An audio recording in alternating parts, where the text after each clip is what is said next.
अल्हम्दुलिल्लाहि रब्बिल आलमीन वल आक़िबतु लिल मुत्तक़ीन वस्सलातु वस्सलामु अला सय्यिदिल अंबियाइ वल मुरसलीन।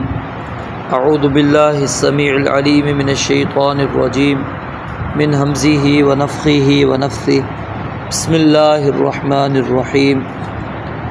व मिनन नासी, और लोगों में से कुछ लोग ऐसे हैं, मैं यशरी, जो बेच देते हैं, नफ्सहू, अपनी जान को, इब्तिग़ा, तलाश करने के लिए, मर्ज़ातिल्लाहि, अल्लाह ताला की रज़ामंदी, वल्लाहु, और अल्लाह ताला रऊफ़ुम बिल इबाद, इन बंदों पर बेहद नरमी करने वाला है।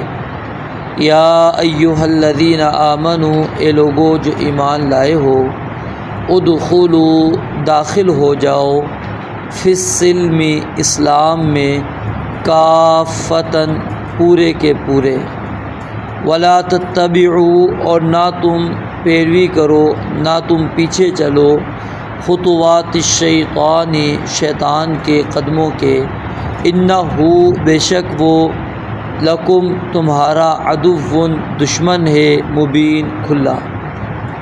दोबारा देखें, व मिनन नासी, और लोगों में से, मन, कुछ ऐसे हैं जो यशरी, बेच देते हैं, नफ्सहू, अपनी जान को, इब्तिग़ा, तलाश करते हुए, मर्ज़ातिल्लाहि, अल्लाह ताला की खुशनुदी, अल्लाह ताला की रज़ामंदी, वल्लाहु, और अल्लाह ताला रऊफ़ुम बिल इबाद, इन बंदों पर बेहद नरमी करने वाला है। या अय्युहल्लज़ीना आमनू, ए लोगो जो ईमान लाए हो, उदखुलू, दाखिल हो जाओ, फिस्सिल्मी, इस्लाम में, काफ़तन, पूरे पूरे, वला तत्तबिऊ, और ना तुम पीछे चलो, खुतवातिश शैतानी, शैतान के कदमों के, इन्नहु, बेशक वो, लकुम, तुम्हारा, अदुव्वुन, दुश्मन है, मुबीन, वाज़े, खुला। गुज़श्ता आयात के अंदर हमने उस गिरोह का तज़किरा पढ़ा था जो सिर्फ़ दुनिया के तलबगार हैं। उनकी अल्लाह ताला ने 5 सिफ़ात को बयान किया था। अब पहली आयत जो आज हमने पढ़ी है उसके अंदर अल्लाह ताला उन लोगों का तज़किरा कर रहे हैं जो दुनिया और आखिरत दोनों को तलब करते हैं, और सिर्फ़ ये नहीं कि तलब करते हैं बल्कि दीन और ईमान के लिए अपनी जान को भी बेच डालते हैं। इस आयत के अव्वलीन जो मिस्दाक़ हैं वो मुहाजिर सहाबा किराम रिज़वानुल्लाहि अलैहिम अजमईन हैं, क्योंकि उन्होंने अपने घर बार को, अपने वतन को सिर्फ़ दीन के लिए छोड़ा था। अपने अज़ीज़ व अक़ारिब, रिश्तेदारों को, सब कुछ को छोड़कर मदीना की तरफ वो चले गए, हबशा की तरफ चले गए, सिर्फ़ किस लिए? अपने दीन को बचाने के लिए।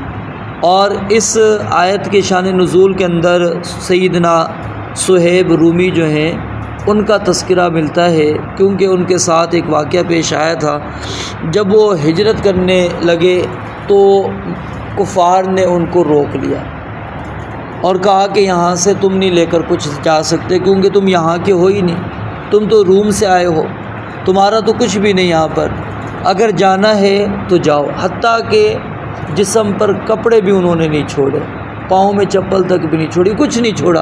उन्होंने कहा कुछ भी यहाँ से नहीं तुम लेकर जा सकते, इसी तरह बरहना हालत के अंदर जाते हो तो चले जाओ, क्यों? सब कुछ तुमने यहाँ पर आकर हासिल किया, तुम्हारा कुछ भी नहीं है।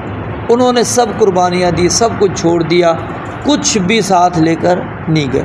तो अल्लाह रब्बुल आलमीन फरमाते हैं, मैं यशरी नफ्सहू, जो बेच देता है अपने आप को, अपनी जान को, इन्नल्लाह अश्तरा मिनल मुमिनीना अनफुसहुम व अम्वालहुम बिअन्न लहुमुल जन्नह। अल्लाह ताला ने हमसे माल भी मांगा है और अपनी जान भी अल्लाह रब्बुल आलमीन ने मांगी है। ये अल्लाह ताला ने हमसे सौदा किया, अगर हम अपनी जान और अपने माल अल्लाह ताला को देंगे तो अल्लाह ताला बदले में जन्नत देंगे। तो फरमाया मैं यशरी नफ्सा हो इब्तिगा मरदातिल्लाह कि जो बंदा अपने आप को बेच डालता है, सिर्फ मकसूद क्या है उसका, अल्लाह ताला की खुशनुदी हासिल करना, और कोई दुनियावी मतमा नज़र लालच कुछ भी नहीं है। वो सिर्फ अल्लाह की रज़ा खुशनुदी के लिए सब कुर्बानियाँ दे देता है, हत्ता कि अपनी जान की कुर्बानी भी देनी पड़े तो वो भी देने के लिए तैयार हो जाता है। वल्लाहु रऊफ़ुम बिल इबाद। तो अल्लाह ताला ऐसे बंदों पर जो अपने आप को बेच डालते हैं, ईमान को बचा लेते हैं, तो अल्लाह ताला ऐसे बंदों पर खूब नरमी करने वाला, बेहद मेहरबान है। फिर आगे अल्लाह रब्बुल आलमीन ने ये बात बयान फरमाई कि ईमान वालों उदखुलू फिस्सिल्मि काफ़ा, कि इस्लाम में पूरे के पूरे दाखिल हो जाओ। ये नहीं है कि इस्लाम में दाखिल होने के बाद तुम अपनी मर्ज़ी के मुताबिक इस्लाम के अंदर अमल करो, नहीं। याद रखिए दीन इस्लाम के कबूल करने में कोई सख्ती नहीं है। इस्लाम सख्ती नहीं करता कि आप ज़बरदस्ती किसी को मुसलमान बनाएं, लेकिन जब बंदा मुसलमान हो जाएगा, दायरा इस्लाम में आ जाएगा, फिर वो पाबंद है, फिर उसने अपनी ख्वाहिश को छोड़ देना है, अपने नफ्स के पीछे नहीं उसने चलना, बल्कि अल्लाह रब्बुल आलमीन के बतलाए हुए तरीके पर, रसूलुल्लाह सल्लल्लाहु अलैहि वसल्लम के बताए हुए तरीके के मुताबिक उसने अपनी ज़िंदगी को गुजारना है। ये नहीं है कि कुछ लोग कुछ बातों पर ईमान लेकर आ जाए और कुछ को तरक कर दे, छोड़ दे। अफ़तुमिनून बिबाज़िल किताबी व तकफ़ुरून बिबाज़िन, ये हमने आदत बद पड़ी थी यहूद की कि बाज़ पर ईमान लाते हैं और बाज़ का वो क्या कर देते हैं, इनकार कर देते। तो ये नहीं है कि बंदा इस्लाम कबूल कर ले और इस्लाम के अंदर आने के बाद वो पुरानी जो अपने रसूम व रवाज हैं, ठीक है, उसको वो इंसान नहीं छोड़ता।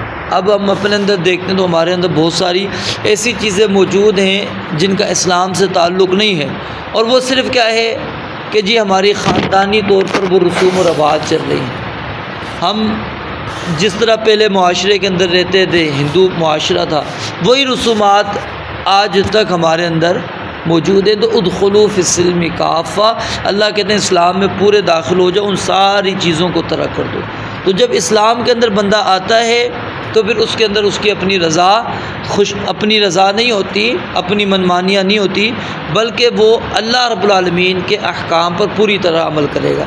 ये ना हो कि बंदा नमाज तो पढ़े लेकिन अकीदे के अंदर शिरक को इख्तियार करके रखे, कारोबार के अंदर वो कहे कि जी मेरे लिए सूद कोई मसला नहीं, मेरा अपना मामला है, मेरी चीज़ है, मैं जो चाहे करूँ, नहीं, ठीक है। या फिर जैसे हमारा मुल्क ही पाकिस्तान है, इस्लामी जमहूरिया पाकिस्तान, लेकिन शरीयत का निज़ाम हमारी अदालतों के अंदर नहीं है। वहाँ कानून किसका है, गैरुल्लाह का चल रहा है, यानी कानून नाफिज जो है वो गैरुल्लाह का है। तो ये चीज़ें हमने ख़त्म करनी है अपने अंदर से। जब इस्लाम के अंदर आ गए हैं तो फिर पूरे के पूरे इस्लाम के अंदर आना है, वगरना अल्लाह रब्बुल आलमीन फरमाते हैं ये नहीं है कि इस्लाम के अंदर आ जाओ, आधे अमल करो आधे छोड़ दो। तो उदखुलू फिस्सिल्मि काफ़ा, इंसान को अपनी पूरी कोशिश यानी करनी है कि मैं अपने अमली तौर पर इस्लाम के अंदर मुकम्मल दाखिल हो जाऊँ।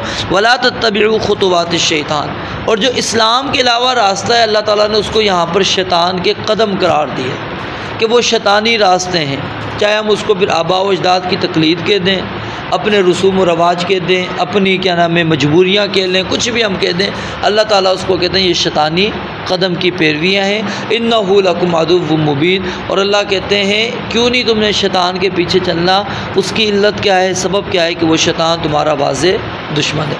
और ये एक दुश्मन ऐसा है जो अल्लाह ताला ने हमें वाज़े तौर पर बता दिया, इन्न शैतान लकुम अदुव्वुन फत्तखिज़ू अदुव्वा, कि दुश्मन है इसको दुश्मन बनाओ, लेकिन हम इसको दुश्मन नहीं बनाते, इसको हम अपना दोस्त समझ रहे होते हैं। यानी जब इंसान गुनाहों के अंदर जा रहा होता है वो इसको अपना दोस्त समझ के जा रहा होता है। तो वाज़े तौर पर दुश्मन का पता है, और पता होने के बावजूद हम अल्लाह रब्बुल आलमीन के इस हुक्म को नहीं मान रहे होते, हम उसको अपना दुश्मन नहीं मान रहे होते। और जब हम याद रखें फिर क्या होता है कि जब बंदा इस तरफ जाता है तो फिर एक गंद के अंदर आप जाकर जब फंस जाएंगे तो मज़ीद फिर आगे गंद के अंदर जाएंगे। जैसे वो मिसाल मशहूर है ना कि एक झूठ बंदा बोलता है तो फिर उसको साबित करने के लिए फिर 100 झूठ उसको मज़ीद बोलने पड़ते हैं। यही चीज़ यहाँ पर है कि जब आप दीन के किसी एक मसले के अंदर नरमी करेंगे तो फिर आपके अजीज़ व क़रीब, आपकी औलाद, आपकी बीवी रुकावट बन जाएगी। क्यों? पता है कि यहाँ पर इसने नरमी दिखा दी है तो यहाँ पर भी अब इसको दिखानी चाहिए। जब आप डट जाएंगे तो उनको, औलाद को भी पता होगा, बीवी को भी पता होगा, अजीज़ व क़रीब को भी पता होगा कि नहीं, ये इस चीज़ के ऊपर बिल्कुल आने वाला नहीं है, ये इससे अपने आप को दूर रखेगा। तो ये सिर्फ क्या होता है, पहला कदम असल में उठाना थोड़ा सा मुश्किल होता है। ज़ाहिर है कि आप मुआशरे से हटकर एक काम करेंगे, शरीयत के मुताबिक करेंगे। अब लोग आपके मुखालिफिन होंगे, अपने घर से भी आ सकते हैं, तो वो पहली दफ़ा ही मुखालफत होनी है, उसके बाद फिर सबको पता लग जाना है।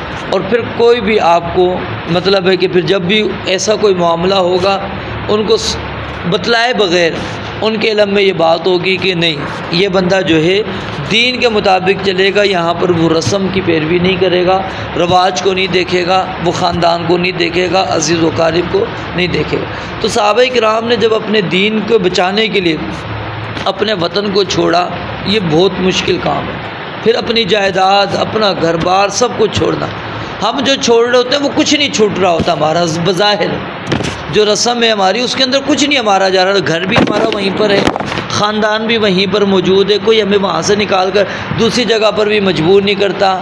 ना हमारे अंदर ये होता है, मुक़ातात भी नहीं होती, पहले चलता था, अब तो वो भी चीज़ नहीं है कि जी रिश्तेदारियाँ ख़त्म कर दो, मरना जीना इसके साथ ख़त्म हो जाए, ये होता ही नहीं है हमारे साथ।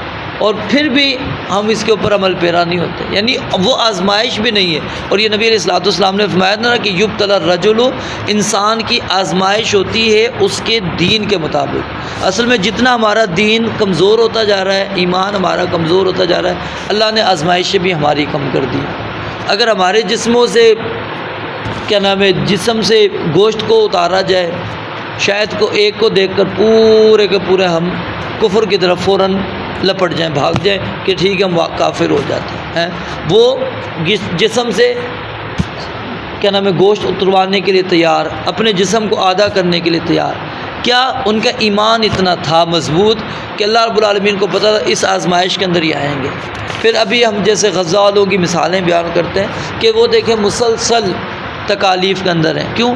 अल्लाह ताला ने उनके अंदर वो ईमानी चीज़ देखी है कि हाँ ये बर्दाश्त कर सकते हैं, और फिर वो बर्दाश्त कर रहे हैं, ईमान उनके अंदर मौजूद है। तो जब अल्लाह रब्बुल आलमीन बंदे की आजमाइश भी उसके दीन के मुताबिक करते हैं, जितनी उसके अंदर ताकत है, क़ुव्वत है, तो हम अपने आप को उस आजमाइश के अंदर डालें और देखें वाकई कि अल्लाह ताला हमारे ईमान को भी कबूल करता है या नहीं करता।